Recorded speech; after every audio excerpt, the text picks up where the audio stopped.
Je suis Dr Zakaria Abdellaoum, bienvenue à la présentation du contenu du TD de génétique. Nous allons aborder le premier chapitre, la structure de l'ADN destinée aux deuxième année des classes préparatoires de la science de la nature et de la vie, de l'École nationale supérieure agronomique. L'objectif des TD de génétique est de s'exercer afin d'appliquer les connaissances acquises en cours. Cela est possible grâce à des séries d'exercices divisés en 8 chapitres, repartis sur 8 séances de 3 heures par semaine. La génétique est la science de l'hérédité. Elle étudie les caractères héréditaires des individus, leur transmission héréditée au fil des générations et leurs variations, mutations. C'est l'étude de cette transmission héréditaire qui a permis l'établissement des lois de Mendel. La mise en évidence de l'ADN, qui est le support de l'information génétique, a permis le développement de la génétique moléculaire. La génétique s'intéresse à tous les êtres vivants, prokaryotes ou eucaryotes. Les virus possèdent également un patrimoine génétique sous forme d'ADN ou d'ARN. Chez l'homme, le noyau cellulaire contient 23 paires de chromosomes. Chaque individu possède un lot de chromosomes provenant de son père et un lot provenant de sa mère. Chez les eucaryotes, tout le génome n'est pas dans le noyau. Mitochondries et chloroplastes contiennent aussi de l'ADN. Passant au contenu du premier TD, intitulé Structure de l'ADN sur la base de plusieurs exercices, ce TD vise à comprendre de quoi est constituée une molécule d'ADN, comment ses composants sont assemblés, comment se présente la structure spatiale de l'ADN, quelle est la différence entre gène, chromosome, chromatine et génome. L'ADN, l'acide désoxyribonucléique, ADN, est une molécule polynucléotidique. Il constitue le matériel héréditaire de tous les êtres vivants. Il a été isolé la première fois en 1869 par Miescher, à partir du sperme de saumon et des leucocytes de pus de plaies infectées. La nature chimique de l'ADN. La macromolécule est composée de 2 chaînes polynucléotidiques, formées chacune de nombreux nucléotides. Le nucléotide est considéré comme l'unité de base. Un nucléotide résulte de la condensation d'un ose qui est le désoxyribose avec une base azotée formant un nucléoside. L'estérification de l'ose d'un nucléoside par un acide phosphorique produit un nucléotide. Il existe 4 bases azotées qui rentrent dans la composition des nucléotides de l'ADN. 2 ayant un noyau purique, adénine et guanine, et 2 autres avec des noyaux pyrimidiques, thymine et cytosine. Le noyau pyrimidine est un noyau aromatique à 6 atomes, 4 carbones et 2 azotes, les 2 azotes en position 1 et 3. Le noyau purine est constitué de 2 noyaux hétérocycliques, l'un de 6 atomes et l'autre de 5 atomes, ayant 2 carbones en commun au milieu. Par rapport à ces carbones communs, les azotes occupent des positions symétriques, 1 et 3 à gauche, 7 et 9 à droite. Les nucléosides résultent de la liaison d'une base avec le 2-désoxyribose qui est un dérivé du ribose, comme l'indique la diapo. La liaison se fait entre le carbone C1 du pentose et l'azote N1 d'une pyrimidine ou l'azote N9 d'une purine. La composition chimique d'un nucléotide est un ester phosphaté d'un nucléoside. Il résulte d'une liaison entre un groupement phosphate et un nucléoside au niveau du groupement hydroxyle attaché au carbone C5 du sucre, pour donner un 5-nucléotide.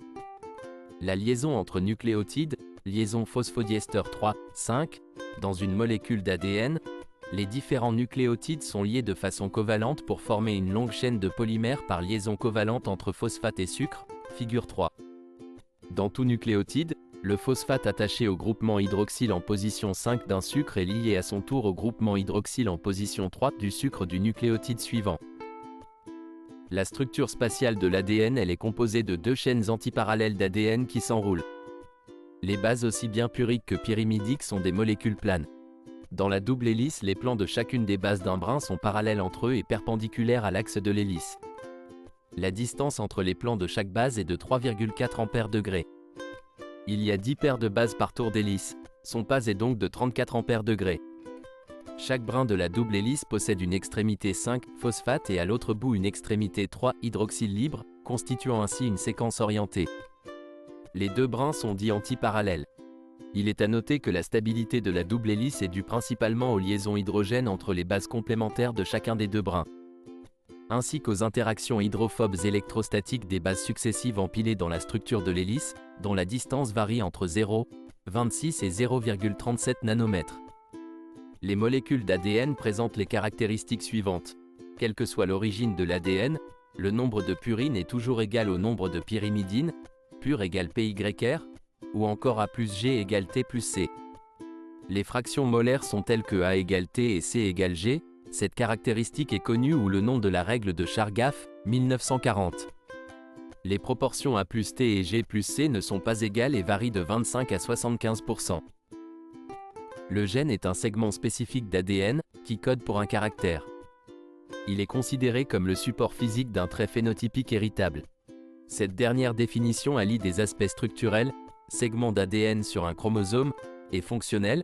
Le trait phénotypique considéré, la position d'un gène sur un chromosome est appelée locus, plusieurs locus sont appelés loci. Organisation du gène eucaryote, il est constitué d'une succession de séquences d'ADN codantes appelées exones, et une autre non codante appelée introne.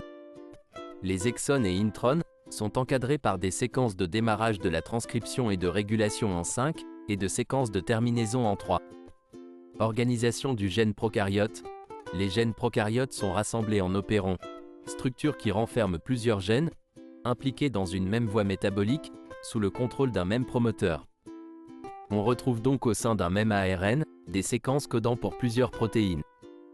Par ailleurs, les gènes chez les prokaryotes ne renferment pratiquement que des séquences codantes, absence d'introns et exons. La chromatine est un complexe nucléoprotéique. Elle est en effet formée par l'assemblage de l'ADN avec des petites protéines de 11 à 14 kilodaltons, appelées histones. Riches en résidus basiques, ces protéines sont chargées positivement, ce qui permet des interactions de type électrostatique avec l'ADN. L'unité de base de la chromatine est le nucléosome. Il est constitué par l'enroulement de 147 paires de bases d'ADN autour d'un octamère d'histones, figure 6. Celui-ci est constitué de 2 dimères H3H4, un tétramère, et de 2 dimères H2 à H2B, un tétramère. On distingue type de chromatine. À l'hétérochromatine, une structure qui ne change pas d'état de condensation au cours du cycle cellulaire. Elle est localisée principalement en périphérie du noyau et du nucléole. B. L'euchromatine, elle correspond à la chromatine décondensée pendant l'interphase. Elle est répartie à l'intérieur du nucléoplasme. On distingue la Z-hétérochromatine et la Z-hétérochromatine facultative. Passant au chromosome, il s'agit de structures complexes, composées d'ADN, de protéines histones, et non histones, d'ARN et polysaccharides. Chaque chromosome possède un bras court, le bras P, et un bras long, le bras Q, séparés par un centromère. L'extrémité du chromosome est appelée télomère. Elle comporte des séquences répétitives d'ADN associées à différentes protéines. Le centromère qualifie et identifie la région étroite des chromosomes, généralement située en leur centre, au niveau de laquelle les chromatides sont étroitement liées. Elle porte les kinétochores qui se lient au fuseau kinétochorien lors de la mitose. En fonction de la position du centromère dans le chromosome, on distingue chromosome métacentrique, chromosome submétacentrique, chromosome acrocentrique. Enfin, ensemble de l'information génétique d'un organisme contenu dans chacune de ces cellules sous la forme de plusieurs chromosomes est appelé génome. Le support matériel du génome est l'ADN, sauf chez certains virus où il s'agit d'ARN. Merci.